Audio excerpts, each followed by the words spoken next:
Steve Witkoff, Trump's envoy on ignorance. What is that he is catastrophically unaware about Ukraine? Another topic. Ever wonder what are fantastic beasts and where to find them?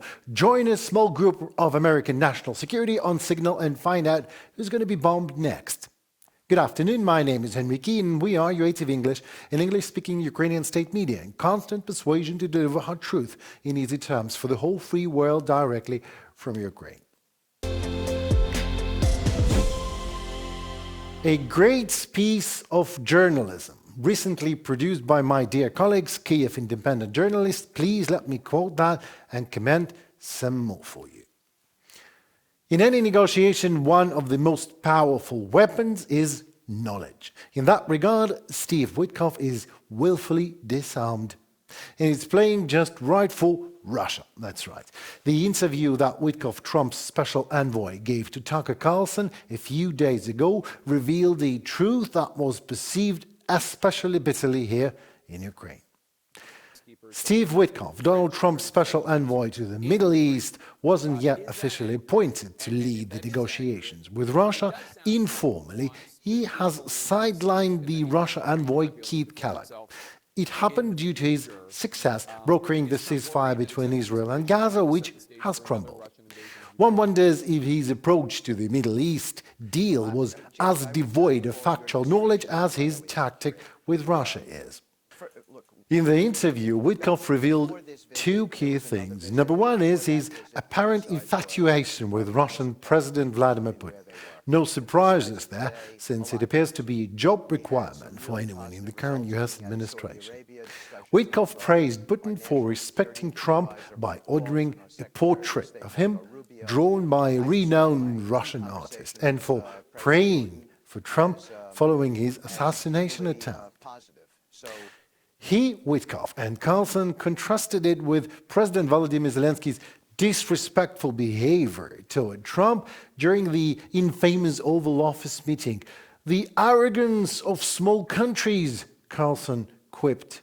The ignorance of small men, we'd like to say back to him, says Kiev Independent, and UATV gladly joins our dear colleagues on that. We're evaluating everything there. But after praising Putin, Witkoff removed on to reveal something even worse.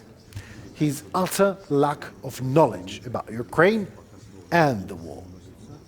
At the center of this conflict, Witkoff said, is the fate of these so-called four regions. He made an attempt to list them, only to fail embarrassingly. Donbass, Crimea, he started. Luhansk, Carlson helpfully added. Yes, Luhansk, Witkoff said, and two others. Neither of these two men who have strong opinions on Ukraine and Russia, and in the case of Witkoff, the power actually to dictate their futures, even know the names of the embattled regions of Ukraine that Russia has pronounced theirs. Here's a primer for Witkoff and Carlson. The four regions they were trying to recall are Donetsk Oblast, Luhansk Oblast, Zaporizhia Oblast, and Kherson Oblast. Oblast is a region, like a state, but with less autonomy. These regions have suffered the bulk of Russian aggression. They have bled and lost countless lives and cities. The least they deserve is for people to remember their names. All four regions are partly occupied by Russia, but in two of them, Kherson and Zaporizhia, Ukraine controls the regional capitals. Donbass is an unofficial name of the region that encompasses both Luhansk and Donetsk oblasts. Crimea, which Witkoff tried to put in the same lineup, is a complete separate entity, a fifth region. It was illegally annexed by Russia in 2014. The annexation wasn't recognized by the international community, of course. However, the name confusion wasn't the most concerning issue in the special envoy's interview.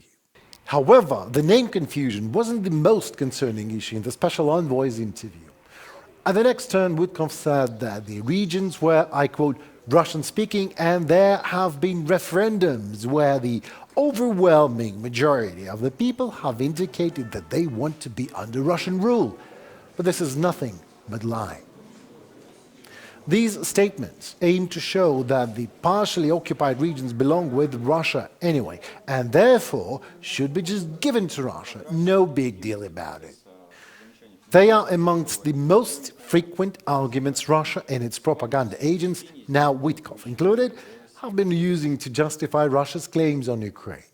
But the reality is, indeed, many people in Ukraine, especially in the eastern and southern areas, speak Russian language as their first language. They're not ethnic Russians, though. They are Ukrainians who speak Russian as the consequence of what Ukraine is fighting against.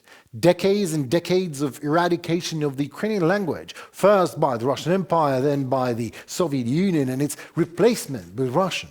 However, they didn't entirely succeed, and even in the most affected regions, people do speak a mix of two languages. The share of Ukrainian speakers has been growing ever since Russia's attack in 2014, of course, and more so since the full-scale invasion in 2022, as people choose to switch to Ukrainian language.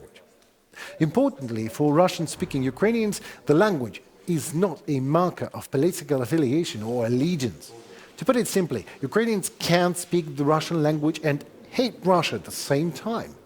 They are Russian-speaking Ukrainian soldiers fighting against Russia in the trenches right now, and I know many of them in person. Finally, there are Ukrainians working at the Kyiv Independent, whose first language was Russian, and they are far less pro-Russian than some special envoys. Same story is with the UATV English. The other Russian lie that Witkoff disturbingly signs on to is the supposed referendums that the occupied regions held, where the overwhelming majority of the people have indicated that they want to be under Russian rule and so on. But there was no such vote. In September 2022, when Ukraine was on the offensive, Russia announced so-called referendums in the occupied parts of 4 Ukrainian regions. It was a farce in which Ukrainians had to vote at gunpoint. The Kremlin announced groundlessly that 98% of the population voted to be a part of Russia and declared annexation. Well, to give you the idea of how ignorant Comrade Witkoff is in terms of Ukraine at least, here's a little something for you. The validity of this sham referendums is recognized solely by North Korea, and now apparently by US Special Envoy Witkoff. I wonder how special he is, and about that in our next topic. Hell unleashed after Jeffrey Goldberg, God bless his heart, editor-in-chief of the Atlantic magazine, published a couple of screenshots. U.S. national security leaders included me in a group chat about upcoming military strikes in Yemen. I didn't think it could be real. Then the bombs started falling. Jeffrey Goldberg, editor-in-chief of the Atlantic. According to Goldberg, on March 11th, 4 days before the US military strike on Yemen, he received a signal message from a user named Michael Waltz, someone with the exact same name as that Mike Waltz, US President Donald Trump's national security advisor. After courageously accepting the request, Goldberg finds himself in a chat named Houthi PC Small Group, PC referring to the Principals Committee, a US national security decision-making body. The chat included 18 accounts with names corresponding to top US officials, including Hexet, Secretary of State Mark Rubio, Director of National Intelligence Tulsi Gabbard, CIA Director John Ratcliffe, and Trump's advisor Steve Witkoff, of course. Gabbard is a former Democrat and Army National Guard veteran who has echoed Russian narratives on Ukraine. Hexet is a Fox News personality and former Army officer who now serves as Defense Secretary despite lacking high-level military leadership experience and intellect. Messages within the chat detailed the planning and discussion of the March 15th strike on Yemen, leading Goldberg to conclude that the group was real. A Fox News host and US Defense Secretary Pete Hexet seems frustrated about Goldberg's screenshots.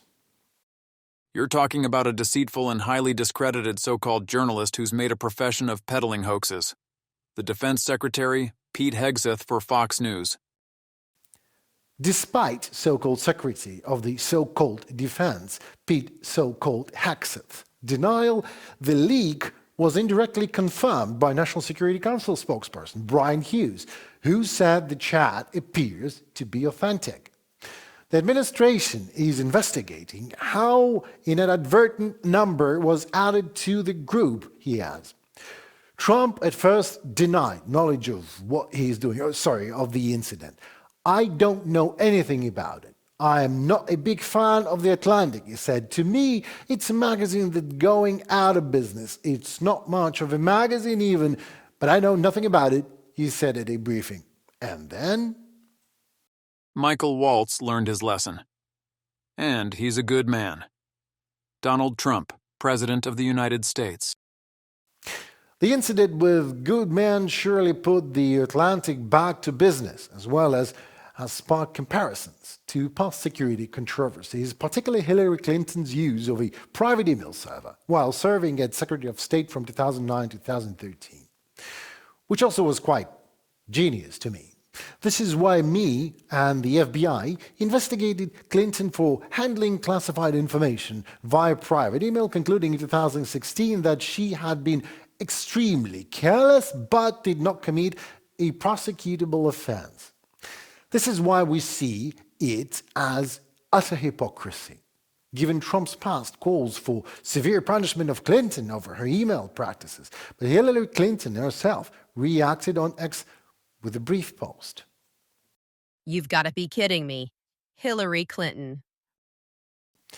Yeah, well, it kind of makes it two of us, me and Hillary Clinton, and hundreds of millions in the United States, and about 40 million Ukrainians wondering if someone is kidding us, and if Mike Waltz's action could constitute a violation of laws governing the handling of national defense information. Well, don't get me wrong. Democrats are asking the right questions, just they sound a bit outdated. These questions should have been asked to the Democrats themselves, like 8 years ago. As now I can ask these rhetorical questions too, like, were you American Democrats kidding Americans and me by not addressing all the painful domestic and foreign American issues, by the way, for 8 Democratic years in a row? Effectively making sure a morbid populist and a malignant militant ignoramus trumps your and rises in power. As American constituents felt so frustrated and so voiceless that it voted in protest of you, Democrats, and not in the name of your democratic values you represent. So my question is, how come? And another question, why so serious on Pete Hegseth and his team, on Mike Waltz? It is not their fault, it is yours. I mean, what did you expect from them, other than what they produce? Ignorance and danger. I mean, seriously, did anyone expect allegiance to any values other than Trump's? Did we expect honor, discipline, intellect? Well, my cat has more of all of that than Trump's team altogether. And that is considered the fact that I don't have a cat. This is what you get when you allow ignorance to be defense secretaries. They do a small group, just a small group for small talk for a small group for small talk of 18 most powerful men on earth. And a random journalist. Putin sure is happy.